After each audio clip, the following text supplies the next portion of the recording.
Hello friends, welcome to our YouTube channel Technotech. For more technical videos, please subscribe our YouTube channel and press the bell icon so that you will get the notification of all the upcoming videos. The topic for today's video is transformer.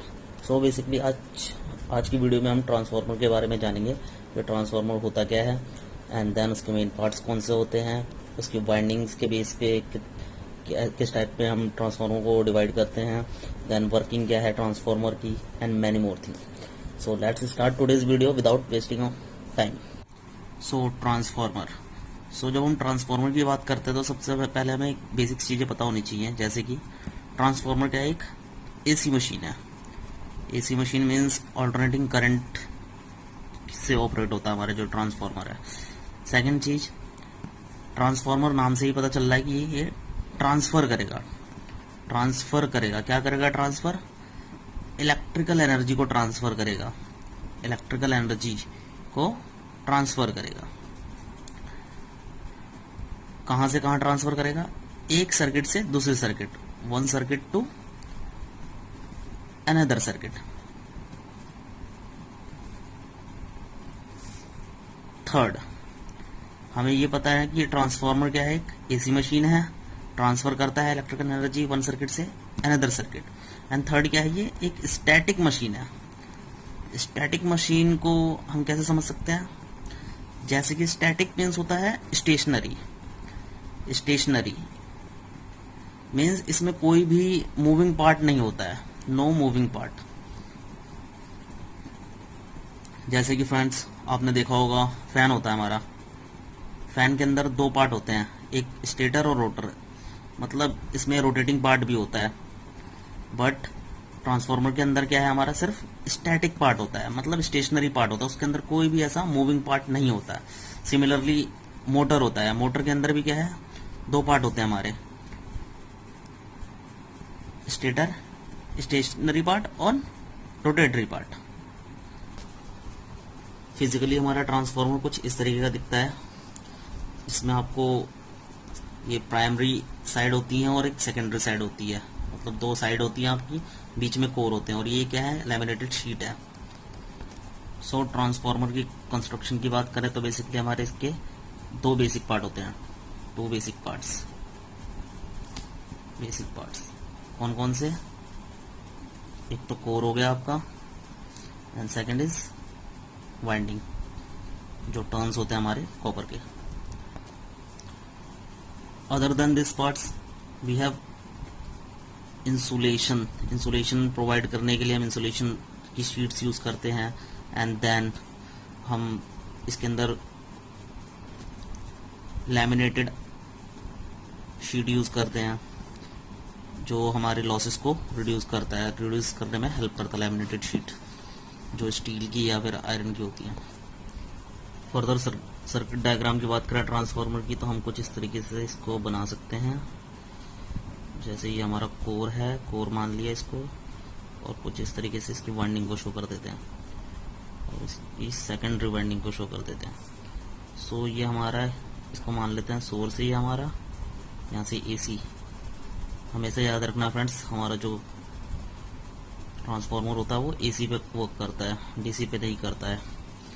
और यहाँ पे हम मान लेते हैं load दे दिया है कोई, हमने कोई भी लोड यहाँ से जो ऑपरेट होगा. सो बेसिकली ये वाली जो साइड होती है हमारी प्राइमरी हो गई. प्राइमरी मीन्स जहाँ से हमें सोर्स से कनेक्ट कर रहे हैं हम ट्रांसफार्मर को, primary side. And another is secondary side. Secondary side, ये सेकेंडरी साइड हो गई हमारी ट्रांसफार्मर की. ये N1 ले लेते हैं इसको. N1 means number of turns and N2 means number of turns on the secondary side. So number of turns on the secondary side. So इस बेस पे हम क्या कर सकते हैं, जैसे कि हमें स्टेप अप और स्टेप डाउन ट्रांसफार्मर होता है हमारे दो तरह के, तो हम उसको कैसे डिफाइन कर सकते हैं? जैसे कि जब हमारा जो वोल्टेज है, सोर्स की तरफ जो वोल्टेज है वो कम होगा as compare to output voltage, तो उस केस में हमारा क्या होगा, स्टेप अप ट्रांसफार्मर होगा. So step up transformer can be defined as when the output voltage of a transformer is higher than its input voltage, then it is a step up transformer. तो step up transformer वो कहलाएगा जब उसकी output voltage क्या होगी, higher होगी किससे, input voltage से, तो उसे हम स्टेप अप ट्रांसफार्मर कहेंगे। एंड स्टेप अप ट्रांसफार्मर हमारा वहां यूज किया जाता है जहां पे मतलब हमें ज्यादा वोल्टेज की जरूरत हो, या स्टेप डाउन ट्रांसफार्मर की बात करें तो उस केस में क्या होगा, हमारा जो जो इनपुट जो हमारा साइड है उस पे क्या होगा, उस पे हमारा जो वोल्टेज है वो हाइयर होगा एज कम्पेयर टू आउटपुट वाली साइड से।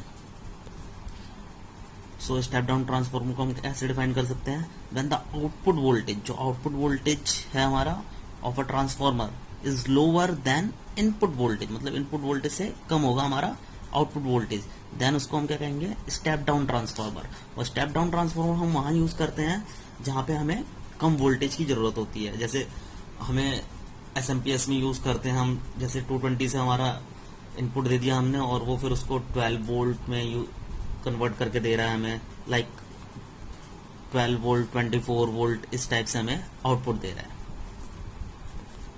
देन फर्दर हमें डीसी चाहिए होता तो उसके लिए हम रेक्टिफायर वगैरह लगाते हैं।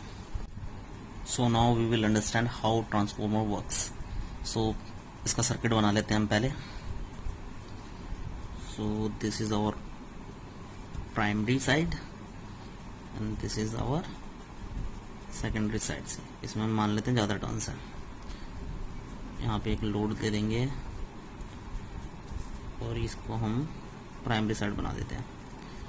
सो ये प्राइमरी साइड हो गई जो सोर्स से कनेक्ट है, प्राइमरी वाइंडिंग कहते हैं जिसे, primary winding. And this whole side is primary side, primary side. और ये क्या है हमारा, ये वाली जो वाइंडिंग है हमारी सेकेंडरी वाइंडिंग है, सेकेंडरी वाइंडिंग जो लोड से कनेक्टेड होती है, सेकेंडरी वाइंडिंग। एंड दिस पूरी जो साइड है ये सेकेंडरी साइड होती है, सेकेंडरी साइड। सो अब इसकी वर्किंग की बात करते हैं। तो जब हम एसी वोल्टेज देते हैं, क्योंकि हमें पता है कि जो हमारा ट्रांसफार्मर है वो एसी पे काम करता है, तो एसी पे वोल्टेज देते हैं तो इसके अंदर क्या है, इस टर्न से ये वोल्टेज जाता है और इसके अंदर क्या है, करंट आई क्रिएट होता है। और जिस करंट आई के क्रिएट होने से क्या होता है, जो हमारा कोर होता है, कोर के अंदर एक फ्लक्स क्रिएट होता है, फ्लक्स। और जो इस फ्लक्स का जो नेचर होता है वो फ्रेंड्स क्या होता है, ऑल्टरनेटिंग होता है। ऑल्टरनेटिंग मीन्स लाइक इस टाइप से, मतलब इस टाइप से ऑल्टरनेटिंग, ऊपर नीचे, ऊपर फिर नीचे। सो ऑल्टरनेटिंग नेचर होता है इसका, जिसकी वजह से क्या होता है, ईएमएफ इंड्यूस होता है प्राइमरी में भी और सेकेंडरी साइड में भी। सो हमारा जो ट्रांसफार्मर है वो किस पे काम करता है, म्यूचुअल इंडक्टेंस प्रिंसिपल पे काम करता है, mutual inductance. So mutual inductance इसलिए कहा जाता है क्योंकि हमने प्राइमरी में वोल्टेज दिया, अप्लाई किया, सप्लाई दी, देन इस प्राइमरी सप्लाई की वजह से सेकेंडरी के अंदर भी क्या है, ईएमएफ, इलेक्ट्रोमोटिव फोर्स जनरेट हुआ ड्यू टू दिस। तो इस प्राइमरी वाली जो वाइंडिंग में जो ईएमएफ जनरेट होता है उसको हम क्या कहते हैं, प्राइमरी इंड्यूस्ड ईएमएफ और self EMF, self induced EMF. Primary में जो होता है उसे सेल्फ इंड्यूस्ड ईएमएफ कहते हैं, सेल्फ इंड्यूस्ड ईएमएफ। और जो सेकेंडरी में होता है उसे म्यूचुअल इंड्यूस्ड ईएमएफ कहते हैं। एक इंपॉर्टेंट चीज हमेशा याद रखनी है, जैसे कि ये मेरा प्राइमरी साइड है और मैं इसको मान लेता हूँ सेकेंडरी साइड, तो ये मेरा E1 है, यहाँ पे, यहाँ से E1 वोल्टेज, यहाँ पे E2 वोल्टेज, और यहाँ पे मैं मान लेता हूँ I1 I2।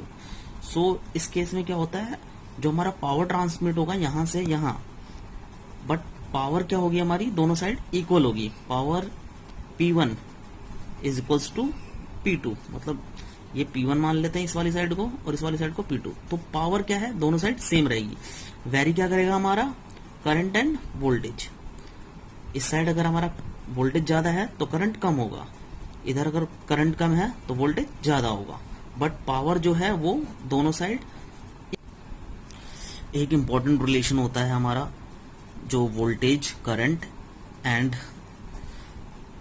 Number of turns के बीच में, जो E2 by E1 equals to N2 by N1। इसको ट्रांसफॉर्मर रेशियो भी कहते हैं, ट्रांसफॉर्मर रेशियो। सो बेसिकली क्या है कि यहाँ पे E2 और E1 क्या है, E2 हो गया हमारा मतलब E मतलब होता है हमारा पावर सॉरी वोल्टेज, E हमारा वोल्टेज हो गया, एंड वोल्टेज ऑन 2 मतलब secondary side, and E1 is voltage on primary side, N2 means number of turns on secondary side, number of turns जो हमारी कॉपर की वाइंडिंग्स होती है, नंबर ऑफ टर्न्स कितने कॉइल्स होते हैं उसका, और ये प्राइमरी साइड के नंबर ऑफ टर्न्स। तो इनका रिलेशन ये होता है कुछ। और फर्दर इसका एक और रिलेशन होता है इस जो जिसमें हमारा करंट भी आता है, N1 इक्वल्स टू, इसमें हमें ध्यान रखना होता है वो I1 अपॉन में I2 हो जाता है। सो बेसिकली क्या होता है, अब हम पावर की बात करें, दोनों साइड की पावर हमारी जो होती है सेम होती है। जैसे P1 P2 हमारे दो सर्किट होते हैं, जैसे मैंने अभी बताया था आपको P1 साइड और P2, तो उस केस में क्या होगा, E2 I2 बराबर E1 I1, इस टाइप से हमारा हो जाएगा, दोनों साइड की पावर क्या है, सेम हो जाएगी। सो नाउ सपोज हमारे पास एक ये ट्रांसफार्मर है फ्रेंड्स। सो मुझे नहीं पता इसकी प्राइमरी साइड कौन सी है और सेकेंडरी साइड कौन सी है। इसके दो वायर इस साइड से निकल रहे हैं और इसके दो वायर इस साइड से निकल रहे हैं। सो हम इसको चेक करते हैं कि इसकी प्राइमरी साइड और सेकेंडरी साइड कौन सी है with the help of multimeter. So ये हमारा मल्टीमीटर है, इसको हम सबसे पहले ऑन करके रेजिस्टेंस के मोड पे ले आते हैं। रेजिस्टेंस का मोड हो गया हमारा, ओके फाइन। अब हम क्या करेंगे फ्रेंड्स, इसकी जो दो वायर हैं वो जो दो हमारी जो प्रॉप्स हैं मल्टीमीटर की उससे कनेक्ट कर देते हैं और इसका रेजिस्टेंस मेजर करते हैं कि इस साइड का रेजिस्टेंस कितना है हमारा। सो फ्रेंड्स मैंने दोनों मल्टीमीटर की प्रोब्स को इन दोनों वायर से कनेक्ट कर दिया। सो अब इसका रेजिस्टेंस चेक करते हैं मल्टीमीटर में कितना आ रहा है। सो हेयर रेजिस्टेंस आ रहा है हमारा 3.4 ओम आ रहा है इस साइड, जो दो ब्लैक है हमारी इस साइड का जो हमारा है, इसका रेजिस्टेंस हमें पता चल गया 3.4। अब हम दूसरी साइड का ऐसे ही चेक करेंगे कि उस साइड का कितना रेजिस्टेंस है। सो मैंने दूसरी साइड अब दोनों मल्टीमीटर की प्रोब को कनेक्ट कर दिया और मैं इसका रेजिस्टेंस चेक करता हूँ कितना आ रहा है। सो इसका रेजिस्टेंस कुछ आ रहा है 8.27 किलो ओम में आ रहा है, किलो ओम में। और जो ब्लैक वाली साइड थे, इन दोनों की साइड में जो हमने चेक किया था तो इसका कितना आ रहा था, 3.4 समथिंग आ रहा था ओम में। तो इट मीन्स क्या है फ्रेंड्स, जो इस साइड का रेजिस्टेंस है वो हमारा ज्यादा है। अब इस साइड का रेजिस्टेंस क्यों ज्यादा है, क्योंकि ऑब्वियस सी बात है फ्रेंड्स, इस साइड का जो टर्न्स है वो ज्यादा है। जैसे कि फॉर एग्जांपल आप जानते होंगे, जैसे रोड पे हम जब चलते हैं तो जितना लंबा रास्ता होता है तो उतने ही ज्यादा ब्रेकर्स आते हैं, यू नो। तो सिमिलरली क्या है, इसमें जितना ज्यादा टर्न्स होंगे तो उसके अंदर उतना ही ज्यादा रेजिस्टेंस होंगे, ऑब्स्टिकल होगा। ऑब्स्टिकल मीन्स रेजिस्टेंस जो हमारा होता है। So here we conclude that this side is our primary side. जिसका रेजिस्टेंस ज्यादा हुआ वो प्राइमरी साइड हो गई हमारी, मतलब सोर्स वाली साइड, यहाँ पे हम सोर्स देंगे, यहाँ से वोल्टेज इनपुट देंगे। And this is secondary side जिसका रेजिस्टेंस कम होता है।